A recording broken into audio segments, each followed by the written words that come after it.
Doğal Düşün TV'ye hoş geldiniz.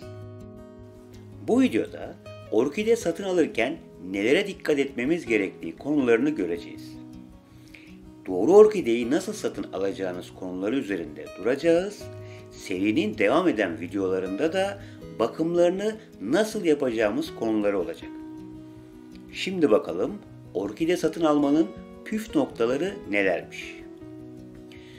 Bir orkide satın almak kolaydır, ancak karmaşık olabilir.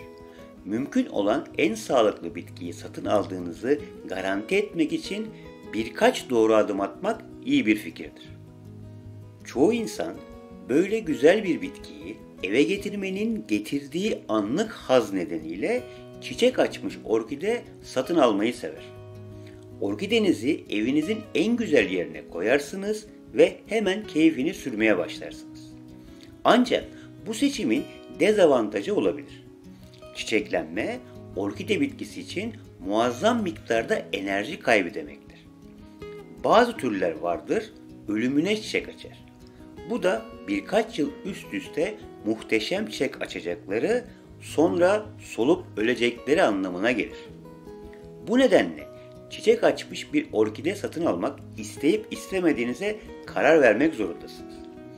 Bitkilerinizin yaşama ve büyüme koşullarına uyum sağlama şansını en yüksek düzeye çıkarmak istiyorsanız çiçek tomurcukları en fazla olan bitkileri satın almak en iyisidir. Orkidenizi seçerken şu konulara dikkat edin. Orkideyi nazikçe alın ve biraz sallayın. Saksısından nazikçe kaldırıp dikkatlice kökleri inceleyin. Saksının tepesinden birkaç kök çıkıyorsa sorun yoktur. Orkide uygunsuz ancak sağlıklı bir şekilde saklandıysa hemen saksıyı değiştirdiğiniz sürece yine de satın alabilirsiniz. Kökler orkide bitkisinin en önemli parçasıdır. Orkide kökleri sadece su çekmez, fotosentez yapar ve buradan nefes alır. Bu nedenle son derece özel organlardır.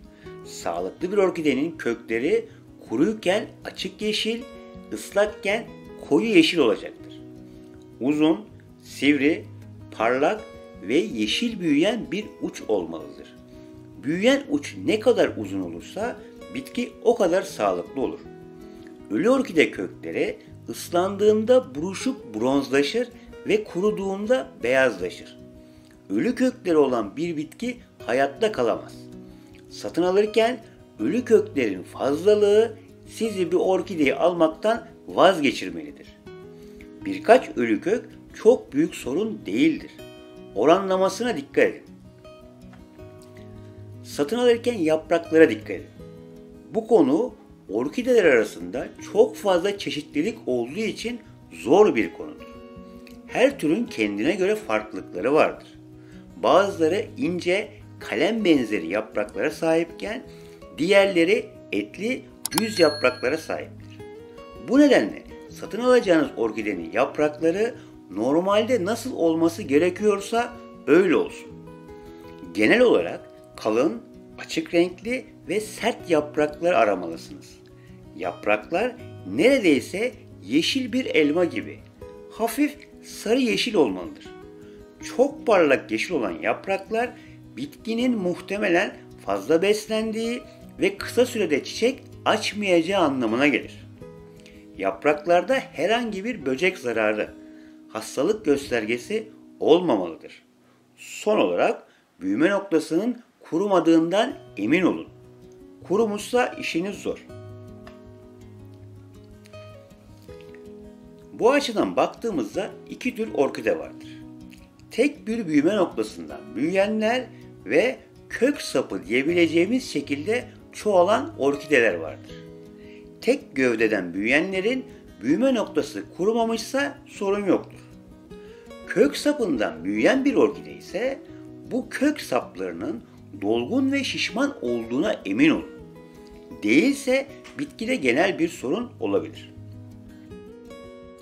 Eğer çiçekli bir bitki alıyorsanız tüm çiçekleri açmış bir bitkiyi satın alma dürtüsüne karşı koyun.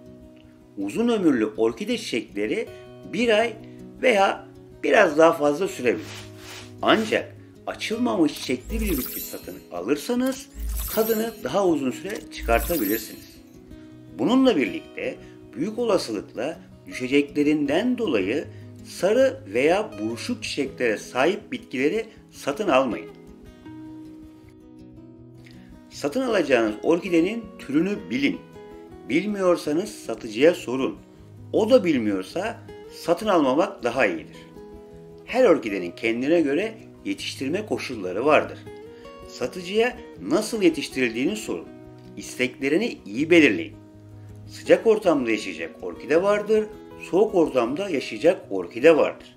Satıcı bu ince detaya hakim değilse veya siz bu konuya hakim değilseniz o orkideyi nasıl yetiştirmeyi başarabilirsiniz ki?